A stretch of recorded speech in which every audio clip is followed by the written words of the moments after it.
allegiance to the flag of the United States of America and to the republic for which it stands, one nation, under God, indivisible, with liberty and justice for all.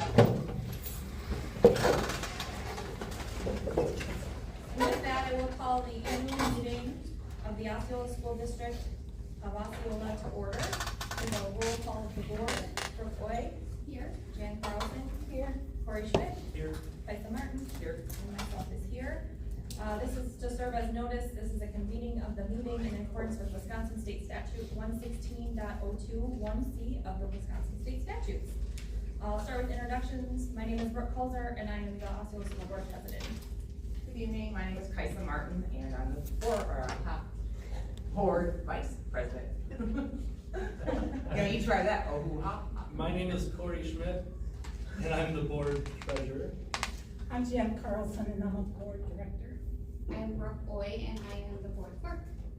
And I'm Becky Stoddard, superintendent. And I'm Shannon Grindell, the business manager.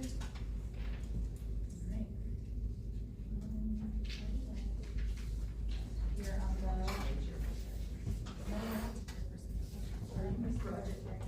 yes. Justin, go for it. Right. Yeah. Hello, everyone. My name is Justin Andrews. I'm one of the attorneys for the school district. I'm going to make some preliminary remarks before I turn it over to everyone here, the electors. The roots of the school district's annual meeting can be traced back to the country's founding and New England town meetings. As time passed, it became too complicated to run a school district through annual or even periodic directors or electors meetings. So the states, including Wisconsin, created elected boards of education. Over the years, there's been a series of court cases defining what is properly the responsibility of the Board of Education and what is properly before the electors at an annual meeting. The court cases reflect the fact that unless specifically spelled out in statutes as within the jurisdiction of the electors, it is generally the school board's responsibility. However, an annual meeting is still required by law, and the electors of a district are charged with taking certain actions during an annual meeting. With this in mind, the agenda tonight addresses items which require the approval of the electors who are present tonight. In addition to making sure that we stick to items that are properly before the electors, I'm responsible for assisting the chair in running an orderly meeting. And in order to do that, we're going to use Robert's Rules of Order. My experience is that these meetings run best if we do a couple things. Wait for the chair to call on you. Please stand and identify yourself and state your first, last name. Confirm that you're a resident of the school. If you're making a motion, ensure that the clerk has the correct motion. Once the motion has been made and seconded, we request that whoever speaks limits his or her presentation to 3 minutes. We ask that a speaker in favor of the motion be followed by someone who is opposed and vice versa until everyone's had a chance to speak once. And after speaking on an issue, we ask that you not attempt to speak again unless no one else wants to speak. Votes will be decided orally. If requested by any elector, the votes will be decided by hand count. If requested by a majority of the electors, we will utilize secret ballots. And pursuant to statute 120.083, only electors are eligible to vote. That means residents who are over the age of 18. If there's a challenge to a voter, I will issue a note to the challenged individual who will then be allowed to vote. Does anyone have any questions before we proceed? Hearing none, we'll now select a chair for tonight's meeting. I will start by nominating Board President Kulzer to be the chair. Nominations do not require a second. I'll ask 3 times for additional nominations and then close the nominations. I request that you do not move or close the ballot. You will then vote on the persons nominated. If only one, the job's easy. If 2, we'll determine it by majority vote, and so on and so forth. So if there's we'll go to the nominations. Oh, I'm sorry. I nominate Corey Schmidt to chair the meeting. Okay. Anyone have any additional nominations?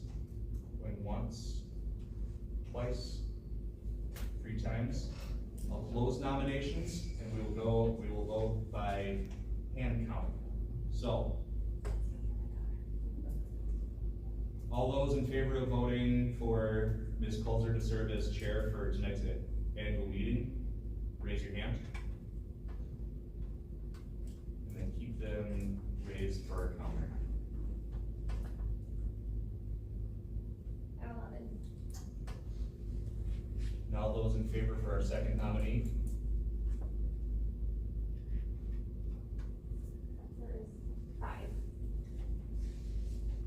By majority rules, Ms. Coulter will serve as tonight's chair. So with that, I will hand it back over to you. Thanks, Justin. Item F would be soliciting a motion to follow Robert's Rules of Order during our annual proceedings. Is there anyone that would like to make that motion? And this can be anyone in the audience, that's what I'll enter. Make a motion to follow Robert's Rules of Order. Alright, motion by Kaisa, I'll second it. second by Jan. Any further discussion? Seeing none, all those in favor say aye. Aye. Opposed would be nay. That is approved. Item G is the adoption of tonight's agenda. Is there anyone that would like to make that motion? I'll make that motion. Motion by Jan. Is there a second? I'll second. Second by Brooke Roy. Any further discussion? Seeing none, all those in favor say aye. Opposed would be nay. That is approved. Item H is the treasurer's report. Corey Schmidt, board treasurer. Alright, so our treasurer's report for the 2023-2024 year, the district's 2023-24 general purpose financial statements are being audited by Baker Tilly US CPAs from Eau Claire, Wisconsin. The initial phase of the fieldwork on the audit of the district's financial records is in progress. During this phase of the audit, they are reviewing the financial records of the district's various funds to determine the necessity for any material adjustments to the recorded balances included therein prior to the printing of the district's year-end financial statements. The district's 2023-24 audited financial statements will be presented and filed with the Wisconsin Department of Instruction in accordance with Wisconsin statute S 120.14.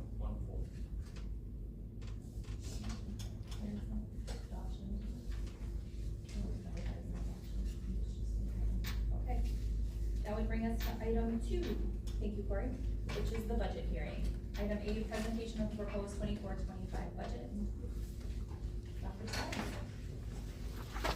Hi, first I want to start with a thank you for all taking time out of your days to come out here and spend a beautiful Monday, Mr. Newton's birthday, with us. Happy birthday. Happy birthday. As always, start with where are we and why are we here? The mission of the school district is to provide a premier education by inspiring students, empowering staff, and impacting the community. This is such an awkward, I'm gonna walk behind you guys, so that, okay. And I think it's really, really important. When you look at this picture, you'll notice that we have a student on our school board, and that's by design. In the last 2 years, we have worked hard to make sure that there's a voice of a student. Why is she not here right now? She actually is at an FFA meeting right now, so she couldn't be here, so she had a conflict. But that is a big value of ours, to make sure that we always keep at the forefront of the business of our school district is. And speaking of our school district, this is us, this is who we are. So there's 233 staff members, 1,429 students as of August 27th, that could change. We have 125 square miles that our transportation director needs to coordinate to get students here. We have 4 schools. They have recently been reconfigured, so you see there's a 4K1, a 2-4, a 5-8, and a 9-12, and we also have a bus garage. We represent 2 states.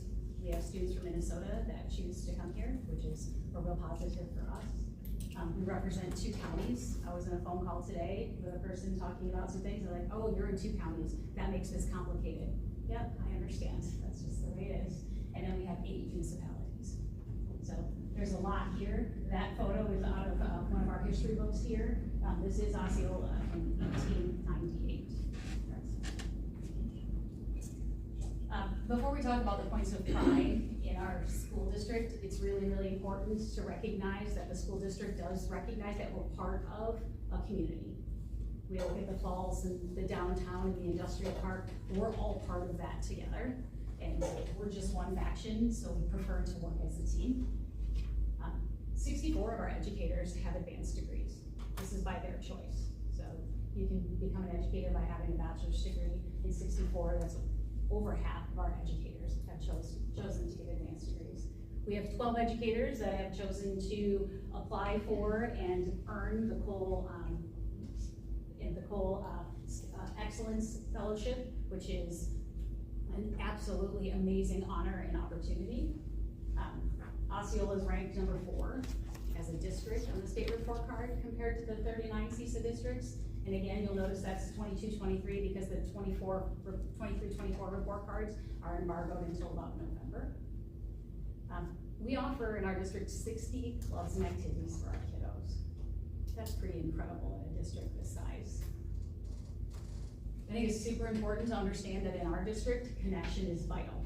It's so important to our school community that at the middle and high school level, we actually ask the students, do you have an adult that you can go to if you have a concern? And if they answer no, then we try to find a way to connect them. That's pretty impressive. And lastly, and this speaks volumes, is we have 42 staff members who graduated from Osceola that have chosen to come back and work here. And that speaks volumes about the culture that we have.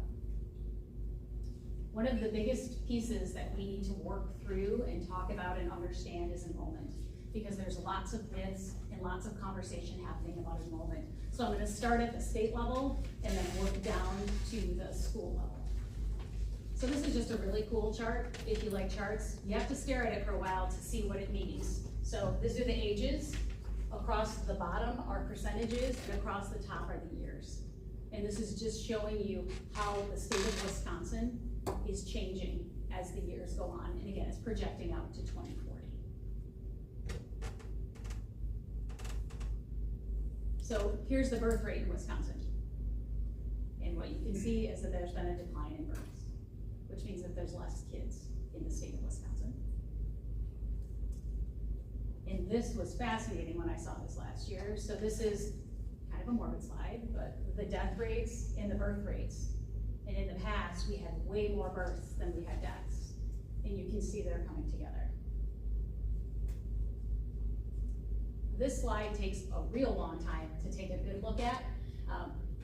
Essentially what it's showing, and you can see at the top, from 25, 26 base, it's showing as the colors change what it means. So if you turn to dark blue, it means you're declining enrollment, and if you turn to yellow, it means that you're increasing enrollment. And you'll notice right around us, there's a couple yellows. One of the yellows is Grantsburg. And what Grantsburg has is a virtual school that they can pull from anywhere in the state. We have a virtual school here, but it's just for our residents. We don't pull. St. Croix Central is the same way. And New Richmond you also see in our area. So this just goes across time. But a couple facts that are important. 69% of Wisconsin schools experienced declining enrollment in the last 10 years.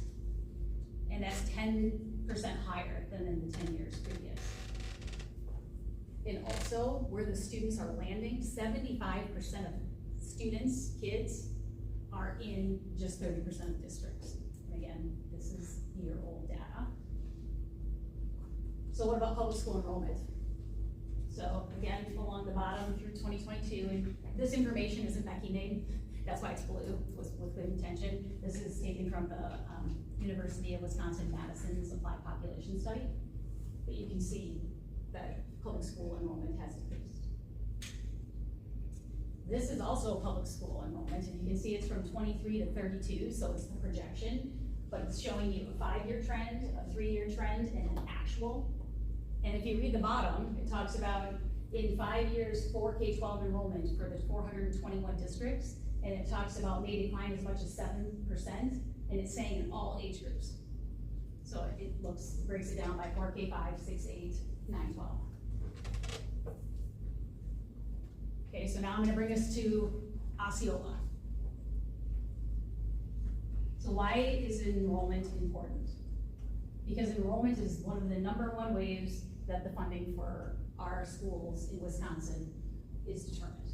So if you look here, this is super simple Becky math right here, but if you look at 18-19, we're at 1,702 students. If you go to 23-24, we're at 1,489. At $11,000 a student, that's $2,343,000 less that we would be getting.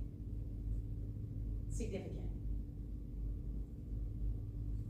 here's the picture of the class that just graduated. When they started in kindergarten, it was 10, 11, and they just graduated in 2024. So this is how the enrollment shifted in their time here. So when they joined us in kindergarten, we had 1,855 students.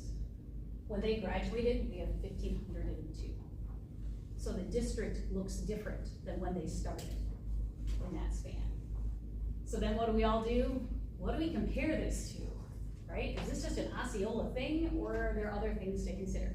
Again, please note, this is older data because we don't have actual data for this year yet. But if you look at Middleborough Conference, Altoona, it's growing.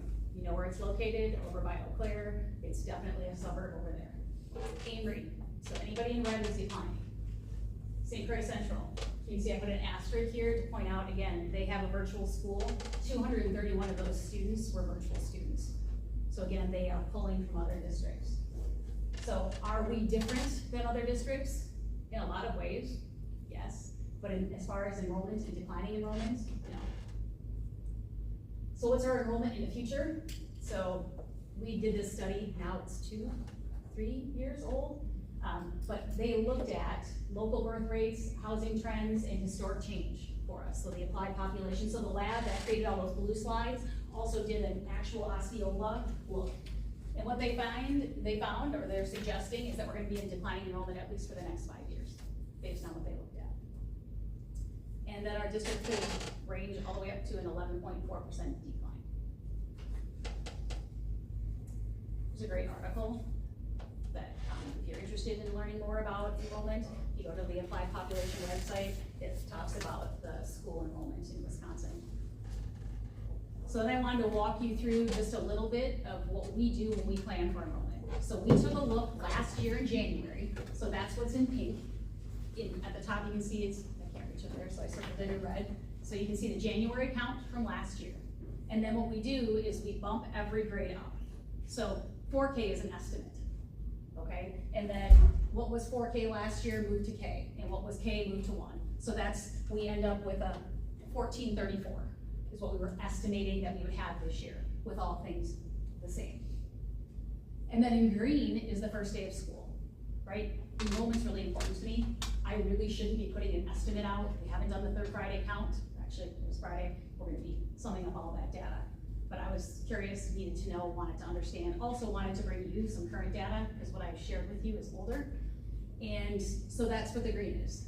So each grade level compared across. So if you're like me, you're like, okay, what do I see? So we estimated 80. We have 81, so that's +1.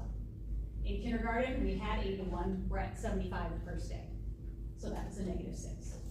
In first grade, we stayed exactly the same at 92. So you go up second grade, third grade, fourth grade, all the way down. I think something really important to look at is high school. When you least expect students to move is high school, because they have this community, generally speaking. And here we have 11 more students than we had last year. So the fact that students added, in particular, in 12th grade. It's just something to think about and consider. And the beautiful part is, right, I can tie names to all of this. So it's my job and responsibility to find out, why did these people leave? And why did the people come? Right? That's super important information to have. And that's not something we've dug into. I met with one parent today that left to find out why. Because that's really important. And I prefer to have a face-to-face conversation, because they tend to be more honest when you're sitting in the room with them. And there's no consequence. It's just, I'm trying to get an understanding. And then this seems like, okay, we're within 5. That seems pretty reasonable, except when you look at our senior class. So here's more math. The 3 boys and the 3 boys are not the same 3 boys. I wish they were, but they're not. But I think that's kind of fun. So if you look at our official head count of 1489, we had 134 seniors graduate, but we have 75 kindergartners. That automatically started us this year at a -59. Automatic, because when you exit and you enter, that's the difference. So when you look at this sheet, it looks like, okay, we're maintaining. But if you look at this data, you can say, oh my gosh, the world is blowing up. Osceola is losing all of these kids. Not the case. And also, I just wanted to put this in here, this is kind of a random place for it, but our community and our surveys repeatedly talks about class size mattering to them and wanting to have a smaller class sizes for kiddos. So this is generally where we try to stay. So again, not official numbers because third Friday count's not done, but I just think it's really, really important to see the difference of what our projection is versus what the actual is gonna show. And this is just another way to see it. Do you wanna know why I have that over there and not there? I have no idea. When I was doing this slide, I'm like, why did I start on the left? I have no idea. But that's the students that were, when they were in kindergarten, first and second grade. And here's them in middle school. Not a huge shift, right, in numbers of students, but you can see how it changes the way the graph looks in a 5-year swing. And so when we looked at that, we were like, okay, how are we going to address this? Because in my time here, it was very rare. A small class was considered 121. Now remember, I've been here for like 24 years, so it's kind of a long time, but the biggest we had was 162 in my time, and the smallest was 121. And now we have a kindergarten class of 75. That's different. I also want to be known as a person who will tell the truth. And this is really, really a difficult truth to talk about when there's an error. So there's an error in our data. It shows that we had 1,361 students when you go on WiseDash. And actually, you can see here that it says that we fixed it, but you wanna know what? The DPI will not go back into the system and repair it. So do you know how many years I'm gonna be facing this data that shows that we have 1,362 when in fact we had 1,502? Huge problem. Is it fixed? Yes. And there's the letter that went out, it says, and we figured out what it was in our Skyward system, that wasn't checked. And now we're good, but we're not, because this is gonna exist for a really long time. So then your question should be, but did you get the funding for the kids? Yes, we did. Because there's actually 2 different portals. What goes in for the Friday count and what actually gets pulled by the state from our software are different pieces of data. So then you may say, all right, Becky, tell me about homeschool and tell me about open enrollment, because I hear about that all the time. Again, trying to be really honest, we don't have data for this year yet. Parents don't have to actually say if they're homeschooling or not until October 15th. That's when they have to declare it. And same for open enrollment. The other part that's important to know about the open enrollment numbers is kids can go in and out because we don't have a set time. We used to have a set time, you could only open enroll at a certain time. Now there's a waiver. So a student could, in 2 months, say, I want to open enroll out, and they could be on there, and then they could come back to us, but they still show in our open enrollment numbers. So important to know that. The other part that's really important to keep in your mind, those of you who aren't in a classroom or a school every day, is that here's some examples of how education is different. So interventions. Just the other day, I had a person say to me, what is an intervention teacher? I don't even know what that is. And that's been around for us for a very long time. But essentially what happens, back in the day, you may have been able to, if a student showed that they might have a learning disability, we would have a school psychologist come in, they would do an assessment and say yes or no, they did or didn't. Now what has to happen is, if we think a student is a struggling learner, we need to get them 1-to-1 or 1-to-3 instruction with a professional educator and deliver an intervention for 12 weeks. And if that doesn't work, another 12 weeks, and then they can qualify. So again, super good practice, right? To ensure that we're individualizing instruction, but that requires more people, that requires more space, and that requires more resources. It's not free, like you don't just randomly have all these things, you have to have resources, you have to have people, and you have to have space. Behaviors have increased, and we need to have individual support for those students. Again, space, resources, space, people, and materials. We educate all kids in public school. Mental health, I know you see that in the news, that there's been increases, and we have to do individual plans for students that have mental health concerns. It's the right thing to do, right? It makes sense, but it requires more resources. Just new this year, Act 20. So if you're familiar with it, again, most of these mandates are unfunded. So like we were given dollars to train teachers It's about 50 hours of training for early literacy reading instruction, which is fantastic. They gave us money to pay for the course, not pay the people to take the course. And it's a requirement. All teachers, 4K through 3, have to take this new instruction. And eventually, the universities are gonna step in and teach it there, so we don't have to do it here. But in the meantime, we need to do that.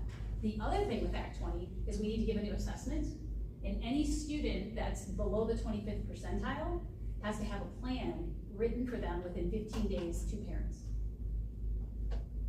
That requires a lot of people to make all of that magic happen. I'm not gonna say what Act 20 is trying to do is bad, because it's not. It's ensuring that all kids can read. What I'm saying is it's requiring more resources, more people, more materials, more time, and not necessarily more space. So, I think I've said that enough times. So what did we do? How did we respond to declining enrollment? Because I've just told you this story of the Osceola School District, so did we do anything? Should be your question to me, right? So we did engage in numerous conversations, strategic conversations. We evaluated where we are currently. We said, what do we need to do? And we want to impact students as little as possible. So what we did was we made reductions. When people retired, we didn't replace them. We took some of those intervention positions and they're now in classrooms. So $1.3 million were the reductions that we made last year. That's 2 administrative positions, that's 10 teaching positions, and 4 support staff positions. That's a lot. And if you're wondering how come we didn't hear about it, because it's not something that I want to celebrate. It's not the greatest thing for kids. It's not the greatest thing for the admin team to have 2 less resource people to count on. It's not the greatest thing for support staff. But we also need to acknowledge we have less students, which means less funding. So that's what we did. And we also did some reconfiguration. We had an unsuccessful referendum. The elementary school, we keep talking about it being aged, but we just keep living that same dream. So we were like, okay, now we know enrollment, now we've seen the capacity of buildings, what can we do? How can we shift? How can we make sure we can share staff as much as possible? So right now, in particular, at the middle school, there are teachers that have only taught 6th grade ever in their careers here that are now teaching 6th and 7th grade, or that are teaching 5th and 6th grade. So that's some of the work that we did in order to manage this declining enrollment. Oh, and that's, I think I talked about the reconfiguration, so you know how that works. So quick summary, we have a declining birth rate, which means less kids. We have a bigger graduating class than we have elementary school. We're gonna continue to decline for a while. Unless I figure out some amazing branding and marketing, which again, am I looking at that? Absolutely. But we also have to be really careful because there's only a certain number of kids. So I keep thinking, how can I reach into Minnesota, get those kids to open enroll over here, right? Because districts don't wanna fight with each other over kids, but that's kind of where we're getting to be. In managing a budget is tricky. I don't know if you noticed, and I wanna go back here, sorry. Annoying, I recognize that. See, I like him to go in fast, but this is bad. When you look at where people are leaving, just reducing a teacher isn't an option when you're 1 kid short, or 3 kids short, or 4 kids short in a grade level. So it's not as easy of math. The other thing is at the high school level, right, we want kids to have opportunities. That's where they're learning about what they enjoy, and we want them to have experiences. So it's not the easy path to just say, oh, we're just gonna reduce. There's a lot of unfunded mandates and requirements. And this district wants to serve kids the best we can. And we have students with more needs, which requires more resources, space, people, materials. And enrollment's pivotal to our budget. So we have responded to the declining enrollment to a degree and have made reductions and reconfigurations, and we'll continue to do that because that's what the community expects of us. On to something a little bit more pleasant. We're gonna try something new this year. So in the past, there's been a pass that you can come with that looks like this for people who are 65 and older. One thing that I would love is to re-engage people who just had their kids potentially leave the district. So we have some passes here if you fit into the 55 and older lifetime pass to go to all athletic and arts events, which we think is a really positive way to keep people engaged. And also, if you're a planner like me, homecoming is the first through 4th. so then you know what that is. And everybody who sees me speak sees this every time. This is every kid in our district, and this is why we do this work. And this is me, and I really, really believe in face-to-face communication, so I would encourage you, if you have any questions, to reach out, let's sit down, let's have a conversation.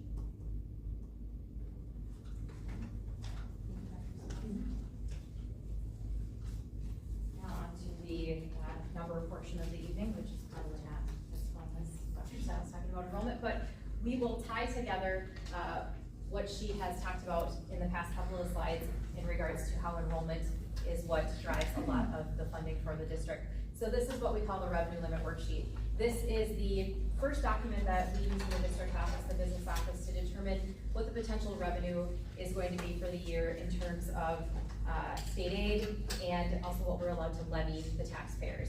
So as you can see, enrollment is the primary factor here. The saving grace is that we do get to use a 3-year rolling average, so if you have a year where you are low, it doesn't necessarily ding you as much until possibly you get into that 3rd year and those numbers keep declining. So you can see that although we have a 1422 estimated FTE, we still use 1472 as our number because that is a 3-year rolling average that we are afforded.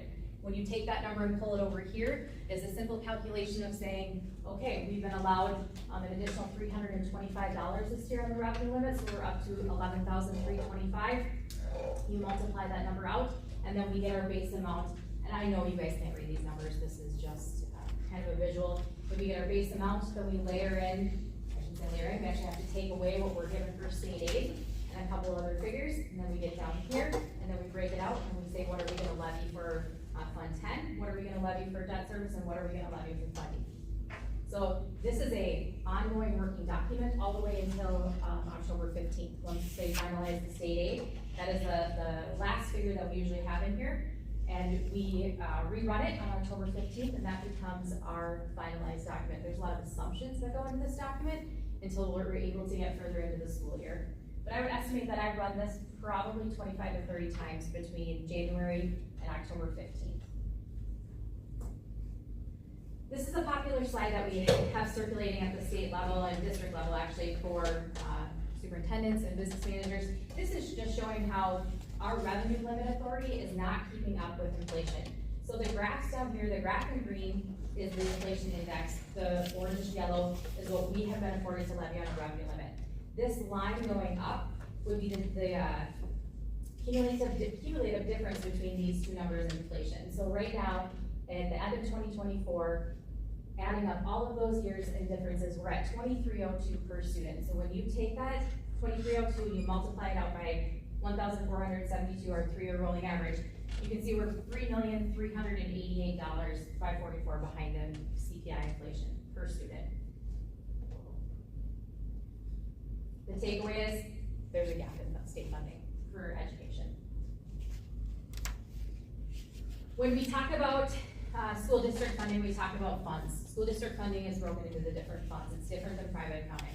So Fund 10 is our general fund. We use that for general fund operations, salaries, benefits, supplies, etc. Within the general fund, a couple of things that we've looked at for 24-25.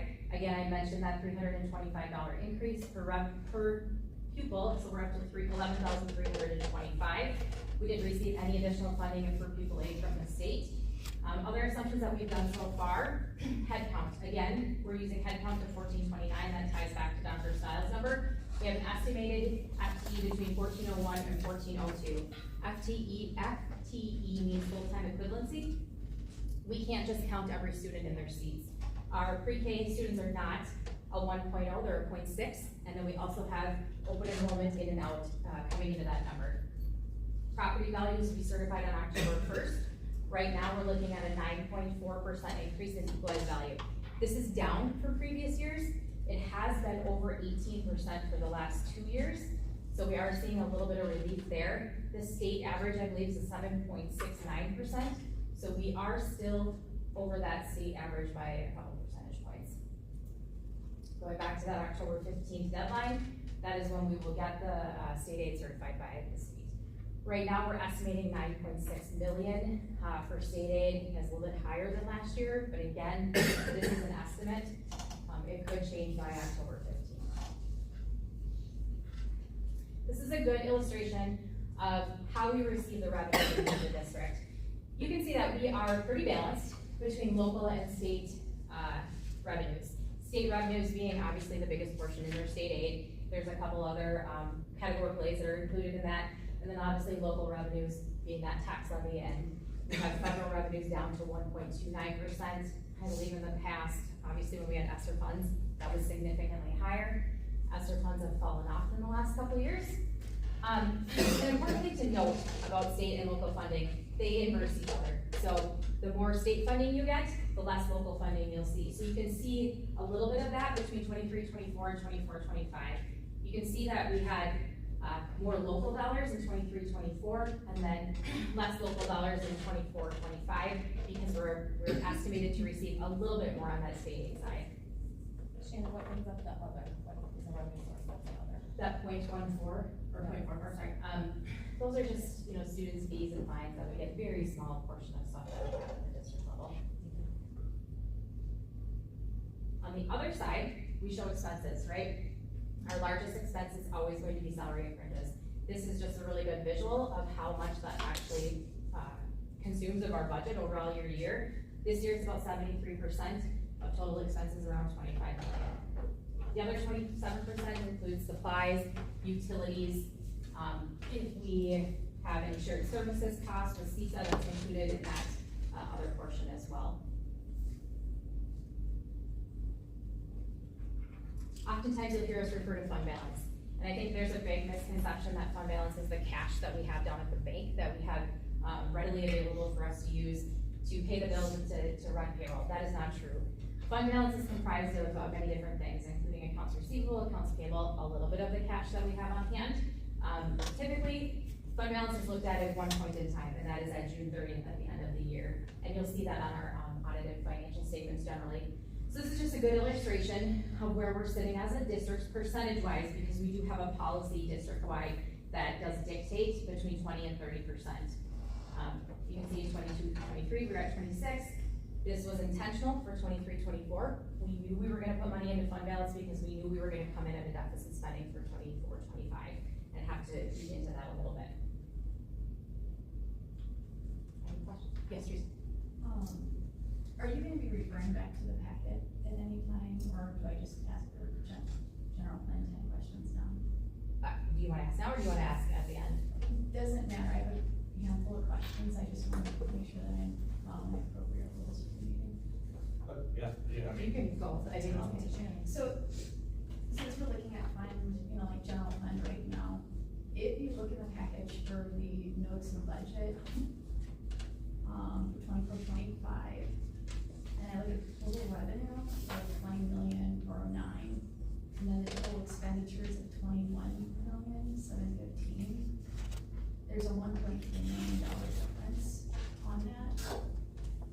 Is that a shortage to our general fund? Can you say that one more time? Okay, so if we look on this for 24-25, the total revenue is 20,020,000. Yep. So that's all the funding sources coming in when we're talking about Revenue, yep. And then we're looking at expenditures and other financing uses. It's more than that number. It's $21,715,000. So that's a $1.3 million Correct. difference. Yep. Like I've been talking at public comment Yep. board meetings. So we're short on our budget $1.3 million Correct. for 24-25. Yes. So how are we gonna pay for our teachers and our, like, how are we gonna pay for that $1.3 million shortage? Again, this comes back to that we're utilizing fund balance. It's not necessarily related to cash flow, right? So that is also a budget. It's a working document, right? So we might receive more revenues in, we might not spend as much of the expenses that we have. But you are acknowledging we're $1.3 million short. Yep, and we have been through our board meetings and committee meetings as well, as long as other meetings that we've had with staff. Okay, all right, thank you. Now we'll talk a little bit about the other funds that comprise the budget. So we have the Special Trust Fund, Fund 21. This is what we would call like a pass-through fund. Within this fund, we have gifts and donations, student activity accounts, and scholarships. So when I say pass-through, the district is being used as the financial conduit for these activities. So basically, we take in revenues for student activity accounts and we pay their bills for them. The same for scholarships. We take in the revenues for the scholarships and then we go ahead and pay those scholarships out at the end of the year. We have no financial gain for this fund. This is simply a tracking mechanism so that we are following all of the auditing procedures that we are required to follow. The Special Education Fund, or what we call Fund 27, is the most closely tied fund to Fund 10. Fund 27 is a self-balancing fund, meaning at the end of the year, the revenues have to equal expenses. And if we have more expenses, which we often do, you can see down here, that would be the excess expenses that we have in Fund 27, we have to make a transfer from Fund 10 to cover those expenses. And one of the, I would say, most talked about topics for the biennium budget is what that state aid funding is. Right now, we're sitting at 33% for 24-25, and what that means is that we are given 33% back in revenues for the total amount of expenditures within Fund 27 based on previous year data. The talk at the state level is that it's going to be increased in the biennium budget. I have been told up to 60%. I don't know if Jesse's heard anything else. 60%, they're always asking for 100%. They want to be 100% funded so that we don't have to make this transfer. So again, if that amount, if that percentage goes up and our expenses within Fund 27 remain about the same, you would see this transfer from the general fund go down, meaning that those dollars go back into the general fund to be used for general operations. Any questions? Okay. Funds 38 and Fund 39, they are debt service funds. Fund 38 is non-referendum debt. We don't currently have any. We paid that debt off in 22-23. Fund 39 is referendum approved debt, capital project debt. Many of you know we had a $10 million facility project in 2020. It has now been completed, but we are currently making those debt payments. As required, we visually show you what our debt schedule is. This can also be found on the DPI website. This is simply just showing that we have a debt schedule for payments of principal and interest that will expire in 2030-31. We have capital projects funds, Funds 46 and 49. Fund 46 was a fund that was created many years ago, essentially as a savings account for districts who had excess funds. This was a fund that required a 10-year capital improvement plan. The shared costs when the funds transfer. It cannot be used for any other purpose other than I would say, larger projects within the district, and they have to be building projects, right? Roofs, floors, stuff like that. We can't use it to pay salaries and whatnot, thus the 10-year capital improvement plan that had to go with it.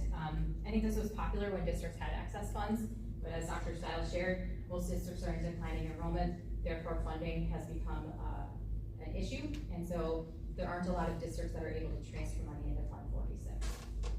Fund 49 is your your capital projects fund. This is the fund that's created when you have a project that passes, and this is where the revenues and expenses flow through this fund. Ours has been closed out because our project was completed. We talk a lot about the private schools within the district and how those vouchers affect the tax levy and the mill rate. It's something that we continue to look at. For Osceola School District, we have about a little over $1 million that the vouchers have impacted the levy, thus the taxpayers. You can see for 24-25, our estimated amount is $135,000. How that calculates out, then again, against the levy and what it would be. This $135,000 is a direct hit on our state aid. So where it starts is, they take that voucher amount, it reduces our state aid by that dollar amount, but then they say, hey, we're gonna give that back to you in the form of your revenue limit. So we then put it back on the revenue limit, and it's not something, when I say we, I shouldn't say that, the state pre-populates the number. So it isn't a number that I fill out on that revenue limit worksheet, it gets pre-populated, and therefore that cost is being passed on to the taxpayers via the revenue limit worksheet.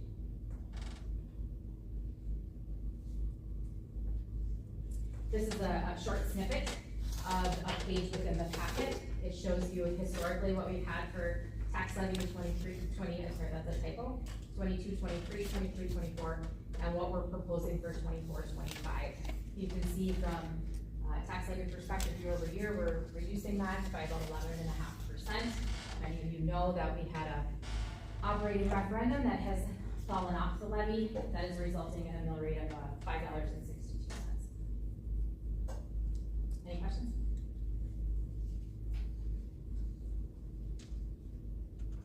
Again, if you'd like to show historically where we've been mill rate wise, going back to 14-15, you can see that we've had this decline down to $5.62. Obviously, very much attributed to that operating referendum coming off of the levy. If we were to pass the capital projects referendum or another referendum, you would likely see that $5.62 go back up in the subsequent years. As Dr. Stiles compared enrollment to Middle Border Conference, we also compare levy rates to Middle Border Conference. You can see we continue to remain in that bottom half with total mill rates. This is 23-24 data because obviously this is finalized, 24-25 is not finalized. And I think it's important to note though that this isn't really apples to apples. Every district has a different story. So we're strictly just looking at numbers here. We do remain at the bottom. I couldn't tell you what's going on in St. Croix Central to make that $9.20. I don't know. I'd have to dig into it, but it's just a good illustration of where we sit in Middle Border. Some future considerations that we're looking at. I've mentioned the expired operational referendum. The biennium budget process is about to start. That means lots of unknowns. Every year we're looking at operational increases. That means supplies, utilities, CPI increases, which is related to increases for salaries, health insurance increases, and then again, going back to the declining enrollment.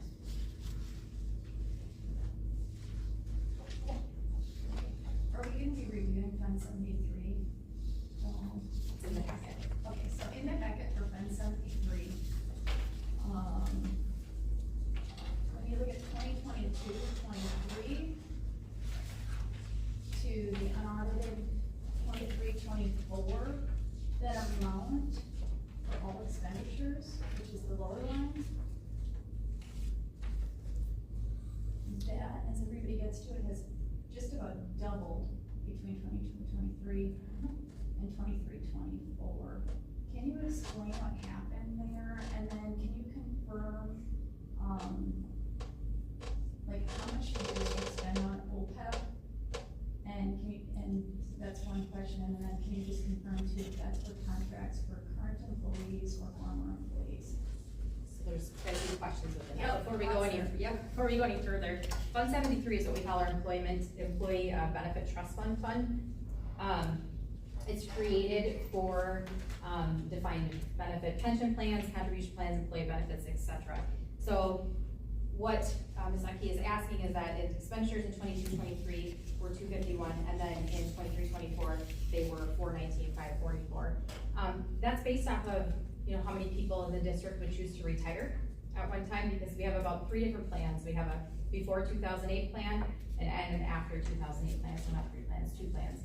So the after 2008 plan is what we call pay-as-you-go plan. So every year the districts contribute so much money into Fund 73 based on the amount of teachers we have or staff that are eligible for the benefit, and it's a set dollar amount. So every year we know how much is going in there after 2008. Pre-2008 is a different set of numbers. For anybody that was employed with the district prior to 2008, when they retire, they receive a different set of benefits, and that would differ depending on what they were making at the end of their period. So the contribution time, could be different for every employee. So that would be one likely reason why you would see that increase, is because there was a difference between the amount of retirees between 22, 23, and 23, 24, but I'd have to look into it further. Okay, appreciate it. Yep. That's just my quick answer. Yep. Yeah? Okay. Fund 82. Yep. Yep. My understanding in the past, with the way we handled this club, was that was a totally self-funded organization. 24-25 shows a taxpayer-funded $40,000. Yep. On line 210. What is the reason for this operational strategy, and has this been part of the overall proposed budget for next year, and why aren't we keeping it the same? Yep, it is part of the overall budget for 24-25. The tax levy has been $125,000 for Fund 80 levy. We are looking to increase that to $225,000 for 24-25. It's in the published budget. We've talked about it at the board level. One of the reasons being that, to my knowledge, we have not increased the increase the amount that we charge for Kids Club in quite some time. But having it self-funding was always the overall operational strategy for that operation. So when we have discussions about, childcare outside of the classroom environment, that $40,000 increase in the proposal of 24-25 is a huge surprise. I've attended a lot of meetings, and has there been communication to the community outside of the boardrooms for this operational change? It's been in the published budget that went into the local paper along with the packet. I'm not sure what other type of conversations that you would. What are the age groups of the kids attending Kids Club? I'd have to look into that and get back to you. Unless Maybe Julie they're can going answer up that. to middle school. Middle school, thank you.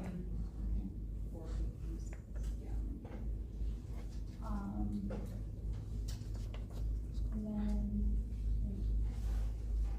I'll leave other people a No, chance. does anybody else have questions?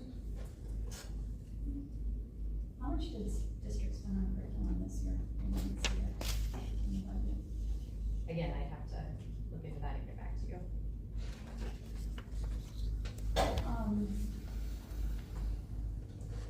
And then, I'm sorry, I didn't get this information until pretty late today, so it's very hard to crunch all the numbers and make the connections. When we look at the page that was missing from my original packet, general fund page, then the page right behind it, we look at the unaudited 2023-2024 line of 22,149,280, and you see the proposed budget of 2024-2025, 21,715. Can you repeat that? Right, so it's this one? With the O on top. Yeah, the O on top, and then 2021.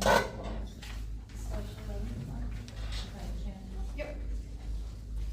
So when you look at that center column, the bottom number on the center column, Teresa, and then the bottom number on the end column, the proposed column, there's a reduction, I think, looks like just shy of $500,000, $5 million.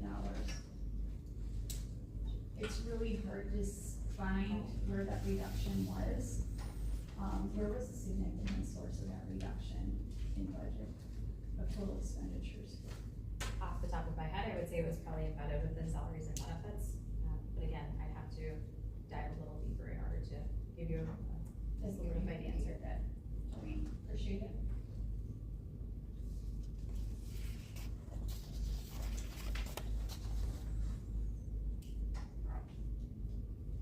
And then, one more question. Yeah. With the decrease in students, looks like we're down 160 kids. I saw a lot of presentation revolving around it. And speaking of board meetings, saying that the estimates out of the data lab are between 450 and 500 students being down in 5 years. How was the budgeting? I mean, I'm only seeing a microscopic adjustment in budgeting. That's a significant reduction in students in a really short amount of time. What adjustments is the district planning on making for that continued downward trend in enrollment? And where are we gonna see any adjustment in the budget?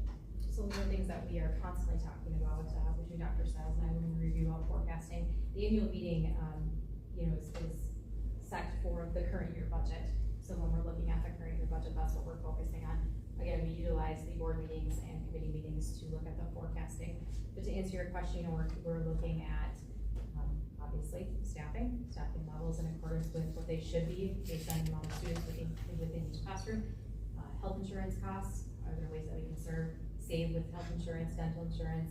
How can we reduce supplies? What efficiencies can we gain with utilities? So we can operate, how long can we operate with that like $1.3 million right now shortage? How long can we operate basically in the red before we have to ask for a Operate referendum? You can operate into the red until you expend your fund balance, and at that point, then the state would step in and have some conversations with you, with the district. Obviously, that's not the point that we wanna get to, so we, would look at talking about the possibility of operating referendum before we get to that point. A lot does hinge on that biennium budget. If there's some saving grace that they're gonna give us, an increase in per pupil aid, increasing the percentage of state aid funding that we get, I don't think it's certainly gonna be enough to cover that deficit, right? So they'll have to go to an operating referendum. We'll do everything that we can to mitigate that, but at some point you're gonna get, if you don't have any increase in funding and you have declining enrollment, at some point you have to have that conversation. So, and, like, do you have an estimate on when we're gonna hit that critical mass? Not without any information for the next biennium. And we have old estimated information based off of what we know for the current biennium budget, but if we don't have any information for the next biennium, i.e., are they gonna increase? Up until, June of this biennium budget cycle, we didn't know that they were gonna raise that low revenue ceiling $1,000. So it can go, all the way through June or July before, business offices are given that type of information, and that was a huge change to a lot of districts' budgets. So that's how fast things can change for a school district budgeting wise. It's just $1.3 million in staff is, and lights and chalk and whiteboards, it's a lot. Any other questions? All right, seeing no further questions, that would end the hearing on the budget. That would bring us to item 3, which is the resolution portion of the meeting. Agenda item 3A is adoption of the 24-25 proposed levy.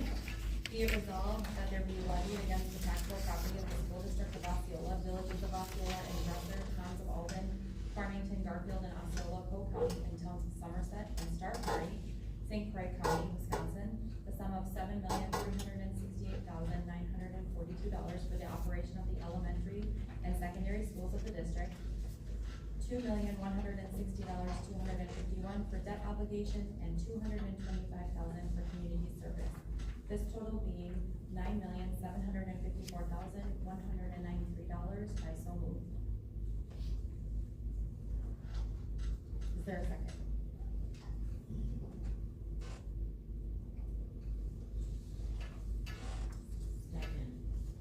Second. Can you state your name, please? Lorraine Anderson. Thank you, Lorraine. Any further discussion? I'll second. Lorraine beat you to it, Pete. Sorry. All right. So again, this is a meeting of the people, so as long as you're a resident, you can vote. So all those in favor of this resolution say aye. Aye. Opposed would be nay. Nay. That is approved. Item B. Be it resolved by the electors of the school district of Osceola that the following yearly salaries be adopted for the members of the board, $3,500 each person. Be it further resolved that the board members be paid the actual and necessary expenses of a board member when traveling outside the district in the performance of his or her duties. I so move. There is a motion by Tyson Martin. Is there a second? A second. Amy Bad? Thank you. Any further discussion? Seeing none, all those in favor say aye. Aye. Opposed would be nay. That is approved. Item C. Be resolved that the school district of Osceola be authorized to borrow up to $1,500,000 in short-term loans for the operation and maintenance of the schools of the district for the 2024-2025 school year. I so move. There's a motion by Corey Smith. Is there a second? Second by Julie Loren. Any further discussion? Seeing none, all those in favor say aye. Aye. Opposed would be nay. That is approved. Item D. Be it resolved that property and/or items that are declared surplus by the school board and not needed by the district be sold as required. That's your motion? That is the motion. Yep, there's a motion by Jan. Is there a second? I'll second. Second by Aaron Morrison. Any further discussion? Seeing none, all those in favor say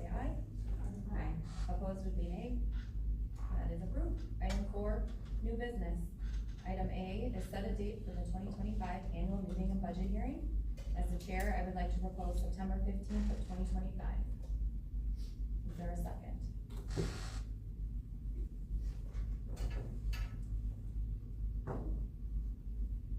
I'll second. Second by Kaisar. Any further discussion?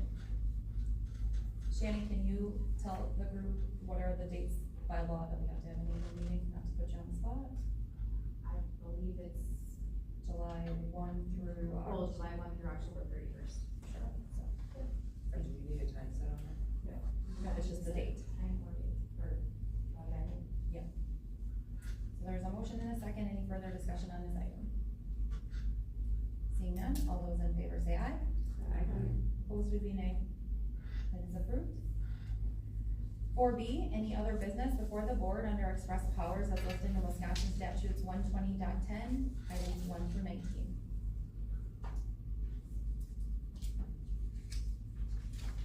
Seeing none, next regular, school board meeting, committee meeting is scheduled for Wednesday, September 25th, 2025 at 5 p.m. in the district office conference room. The next regular board meeting is scheduled for Wednesday, September 25th, 2024 at 6:30 p.m. in the district office conference room. Item 6 is adjournment, so I would entertain a motion to adjourn. I would just like to thank everyone for coming out before we, I guess I'll make a motion to adjourn. Okay, there's a motion by Kaisa. Second by Lorenz. Any further discussion? Seeing none, all those in favor say aye. We are adjourned. Thank you, everybody. Thanks, everybody.